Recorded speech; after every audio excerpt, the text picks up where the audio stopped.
What's up, YouTube? Brownie here, coming to you with another video. Today we're doing chapter 521, 522, and 523 with all B tier heroes. I just need to take this B minus off my Tenet mockman and then put it on my Transcendence mockman, so I don't have to use the D tier anymore. Yeah. I still have the A copy, but I just use that when I'm up against a wave that takes a lot of RNG and I just want to get past it. So, yeah, because I don't want to take forever to do Chapter 5. I want to finish it in a decent time. But I currently am stuck on a very crappy wave. It's 3 Valkyries and 3 Homes. You'll see later in the video. But that wave is a pain in the ass. It is a very big pain in the ass, actually. So yeah, get this mockman switched over, and it's a skill damage precision bonus stats. It's pretty nice, actually. Yeah, and we're starting out with the double Cruise, double Cthulhu, Ignis Delasium, I think it was. Yeah. And this wave wasn't too bad, really. aylamak and Elena are doing their jobs quite well, providing heals and dodging, and aylamak just giving them shields out. Like, look how big those shields are already. Like, it's just a couple blocks. Because I have him as a homeowner, so he's got some decent damage now, or attack, and that makes those shields a lot stronger. So, yeah, with the current heroes that I have, this was like the best team I could come up with to provide me as much survivability as possible with also as much damage as I could get out. So mainly the goal is to have Eos die and, energy drain to limit actives from the enemy, and then we get shields from aylamak, and we get heals and dodging from Elena, and then Queen offers a little bit of healing also because I have her sublimed, and she also provides a ton of extra damage. There's a nice active from Vulcan, also a nice active from mockman. So yeah, and then we have mockman in there just for extra damage, really, because honestly, if I could, I would replace mockman with Aspen, and that would probably be my dream team, I think. Yeah, I'll talk about that later in the video too. But yeah, the next wave has Morax in it, so I move Vulcan to the front row. I put Eos slot 1, so she takes all those like basic attacks that target slot 1, and hopefully that energy drain from her sun will limit these Morax actives. And it's also nice with the wave like this where there's double ticks, because she has that attack swap thing, or he has the attack swap thing, where so having 2 really high attack or 3 really high attack heroes, it doesn't hinder you as much when you're fighting the wave. So that's good.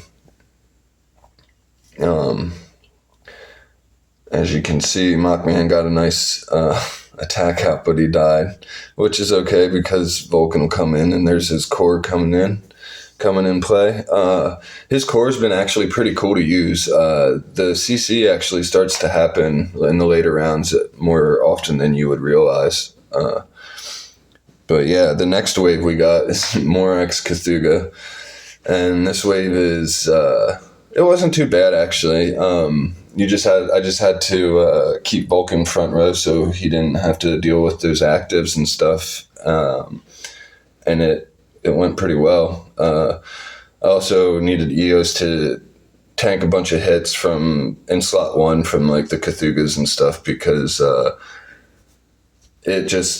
think it became too much for Vulcan if I let him take all of the hits there. Or no, she would just never die if I had didn't have her in slot 1. It would take forever.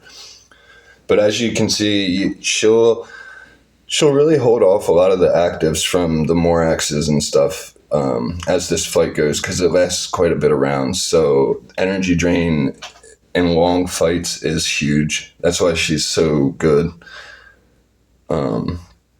But yeah, this is the last fight for the B tier team that I did. There's some CC from the active of Vulcan. That's always nice. But yeah, this will be the last fight for now. I will go over my team here in a sec when this fight's done, and I'll talk about the enables and artifacts and just what I used and stuff. And yeah,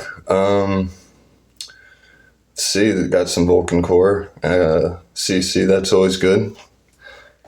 All right, there we go. So yeah, we'll go hop over to see my team. All right, so I'm going to quickly go over my team and I think maybe talk a little bit about the team I would like to use if I had the heroes if I had the right heroes. Yeah, so here's the team I was using for campaign. I just threw it up in here so you guys can see. But I have Eos, and she's just wearing everything that a tenant would wear because she just needs to die and put her son up. Also, something nice about her is when she actually does die, she energy drains or has a chance to energy drain the whole team down to like 0 energy.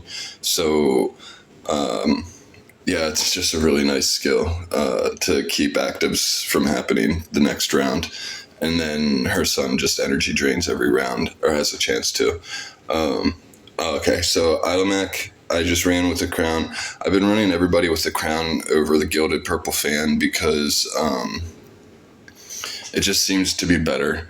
Because you need to have the shield on a hero for it to for the fan to be good, and it seems like they have some pretty decent precision stats in campaign, and also they hit like a truck, so you lose your shields quite often, or you can lose them. So, certain waves it's pretty easy to keep shields up, but other waves you just are, it's just kaput, you're just dead.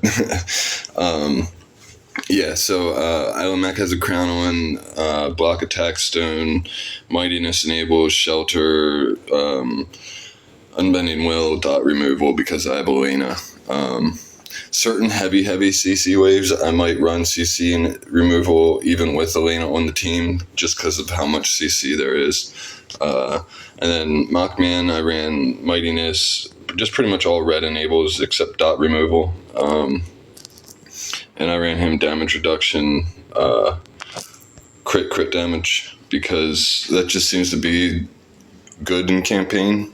There might be better ones to choose, but that just seems to be what works best. Then we have Vulcan, or I'll show you the stones. I would always use a holy damage skill damage stone or a precision skill damage stone on mockman and Vulcan, because I don't think I was ever going to be able to outspeed the enemy, so I didn't even worry about speed stones. And then mockman always wore melodic strings, or most of the time. I guess sometimes I threw defensive artifacts on him, but for the most part, mockman's job was to get as much damage out as possible early on, and then he would just die usually, and then Vulcan would clean up the fight. And Vulcan, I'd always have him running with a crown or fan, the same stone as mockman, and I would do balance strike and unbending will on Vulcan. It just depended on the wave and how well he was surviving. Yeah, that's about it for him. He was crit and crit damage imprints also. Elena is just set up for defense and to stay alive. All my support heroes had armor block as imprints, and Queen's the same way. Yeah. Now, if I could just use any Transcendence heroes and pick my own team, I wasn't missing any heroes and they were all strong. I think I would go with Eos, Aspen, aylamak, Vulcan, Elena, Queen. I think that's the team I'd run. Because you got Eos energy draining when she dies, and you got Aspen also putting fear out and energy draining. So they're not doing basics, they're not doing actives. Elaine is also putting fear out and energy draining. Not as many fears, but she's still helping out with that. Then aylamak's giving you shields. Elaine is also healing you. Queen, when you have her sublime, she's also healing you a little bit too, and she's giving you that massive damage boost with the crit damage and the abyssal corruption or whatever.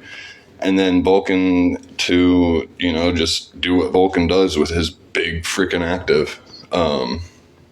Yeah, I think that would be the team I'd run if I could choose any team. But yeah, so this was the team I ran.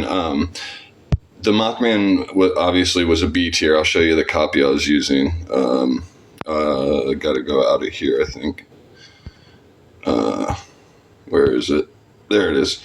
So I was using this copy. It was 3.9k attack, 3.5k HP, and 19 speed. But it had skill damage, precision, bonus stats, so that was nice. Right now I'm running the A copy because I'll show you this wave. It is so annoying. It's Valkyrie, Holmes, and just to even have an attempt, I need to have all the Valkyries Omen Rifted, and then Mockman can't get hit by a single Valkyrie. So I gotta dodge 3 Valkyrie hits, and they hit 3 targets per hit. So it's, as you can see, very difficult for me to even get an active off from Mockman. And then, so if I do get the active off and he has them all Omen Rifted, I'm pretty sure he'll kill them all.